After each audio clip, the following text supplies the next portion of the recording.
All right. So this is a very, very different setup here. Obviously, Chad here. Hello, everybody. Just a heads up. Not going to be on the episode coming out this week, number 51. It's going to be all Matt. And on episode 52, you'll find out why I'm not on that episode. But I do have a fan favorite here with me, Rachel. Hey there, Rachel. Hey. So we're doing something very different. We are both in the same space recording, and also there's no Matt. So this is like 100% offline podcast, and I'm really excited because I've spent hundreds of dollars on audio equipment. So yeah, let's make this a good one, huh, Rachel? Let's do it. So why are you here in my dining room right now? Well, you had asked me if I wanted to go see a movie coming out, and I said yes. So, It's as simple as that, huh? yes. So we want to thank AMC and Lionsgate for letting us pay $16 a ticket to see The Unbearable Weight of Massive Talent, which comes out in a week and a half, April 22nd. It's the latest Nicolas Cage movie where he's playing himself, and also Pedro Pascal is co-starring. So if you were to give so by the way, this is going to be a spoiler cast, but we're going to be kind and not do spoilers initially. But like, if you were to like just loosely describe this movie, Rachel, how would you describe it?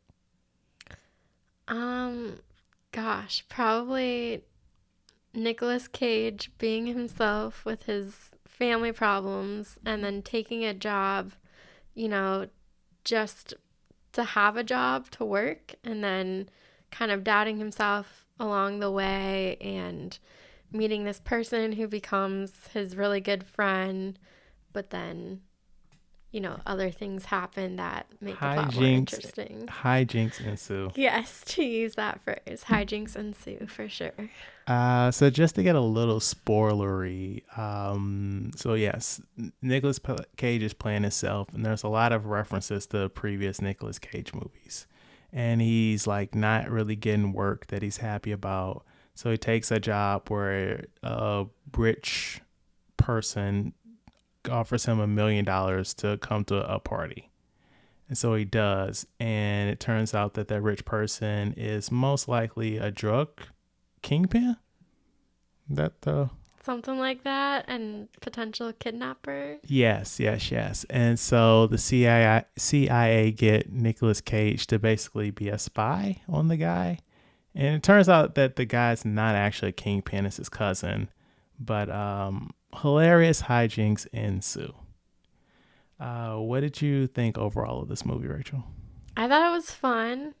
I wish I'd seen more Nicolas Cage movies before this so I could understand some of the references. It is a true, yeah, a lot Yeah. of Nicolas Cage Easter eggs, a lot. I could tell when other people were laughing that it was a Nicolas Cage movie thing that I just didn't get. Yeah. But I think it's fun. It's a fun watch even if you haven't seen all of his movies. So. I totally agree. Like, I can't tell you the last time I saw a Nicolas Cage movie. Like, maybe Knowing. Do you remember that movie? It's the one where the kid is like, "Hey, the world is gonna end." Like, I was gonna say similar to 2012, but like, I feel like there's something to do with the Mayan calendar or something like that in the movie.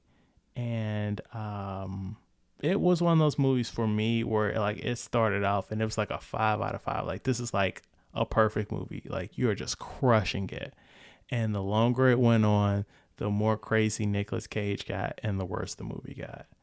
But on the screen here, if you see, I'm scrolling. Okay, so the last thing I've seen with Nicolas Cage was Spider-Man Into the Spider-Verse. He plays Spider-Man Noir. Nice.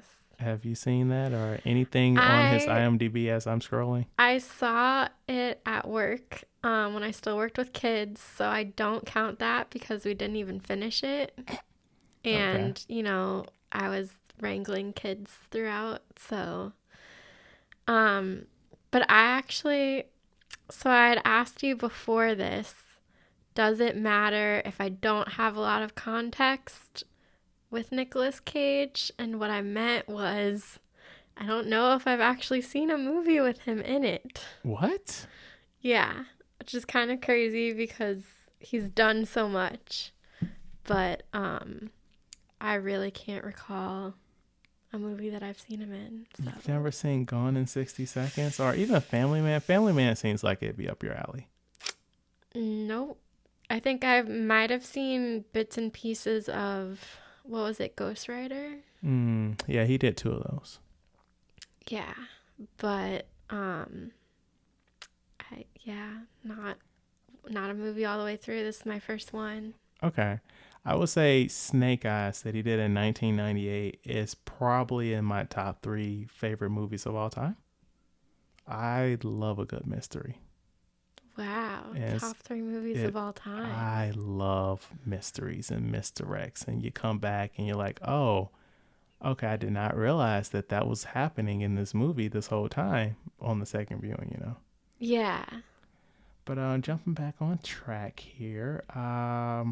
So at this time, since we saw an early screening and nobody said anything, nobody had us sign anything. So, you know, we're just like, hey, let's spoil the shit out of this movie. It's a good movie. Right now, it's got 100% on Rotten Tomatoes with 31 reviews and all positive. What would you rate this movie? Like, if you were on Letterboxd, what would you rate this movie? Probably a 4 out of 5. I'm 100% with you. Yeah. It was funny. I will say, like, I've seen the trailer and the big laughs were in the trailer. So Yeah. that sucks. That's true. You don't want to put everything in the trailer. You want to save some for the movie. I agree. But then just thinking back, just like, if those weren't in, like, outside of that, like, how many big laughs were there left, you know? Probably more chuckles than laughs. Yeah. Or, oh man, they referenced that Nick Cage movie. Yeah. So, premise of the movie. You have $1 million, Rachel. Who would you invite to your private island to spend a couple of days with you? Yeah, so I always struggle with these kinds of questions. At first, I was like, I have no idea who I'd ask. And then I was like, everyone I would ask is probably not living anymore. And now I'm like, I have like 3 or 4 people that I'd want to ask, and I have no idea which ones. But probably some type of writer or something. Okay. No one's... Who are your top 3 now? Probably Margaret Atwood, since she's a poet and a novelist. Handmaid's Tale? Yeah. Okay. And she's kind of an activist too. And then maybe to get a screenwriter in there, Aaron Sorkin. And then maybe like a more popular writer, like I really like Jodi Picoult books usually. Okay. Or like there's this one historical fiction writer that I really like too, Philippa Gregory. Okay. That's the only person I've not heard of the people you listed. Oh, okay. Yeah. For me, I'm going to stick with actor. Just keep it nice and clean. Jamie Foxx. We were both born December 13th. Different years, obviously. He's older than me. But I'm a fan of his work. In Living Color, Jamie Foxx show. I rewatched Collateral a couple of months ago. The one he did with Tom Cruise. Like, I would really like to hang out with him, ask him some questions. I'm sure if there's a piano around, maybe you want to play a little piano, just, a little private concert, whatever. That's kind of where I'm at with that. Well, if we're going that route, I would probably go with Ryan Tedder. He would give a really good concert. Who is that? He's in One Republic, but he's also like a songwriter and producer. Is he the leader?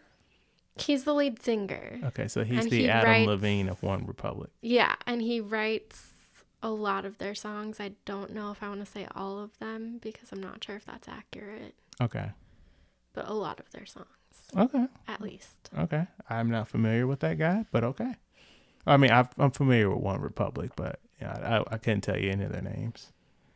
But all right, yeah. So it's just a short mini. So we're not trying to break you know break any records here. We just want to give our thoughts on it. It's a good movie. I'd recommend it when it comes out next week.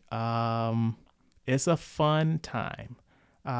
Would it have been better if I was watching this at home and I could have been Googling some stuff as I was watching it? Yes. But it's a fun comedy if you've got some time or want to just get out the house. Yeah, I agree with that. It was a fun watch. Yeah. Any final words before we're out of here, Rachel? I don't think so. Just, enjoy if you do watch it. Yeah. All right. Yeah, do all the things. I don't have my script in front of me.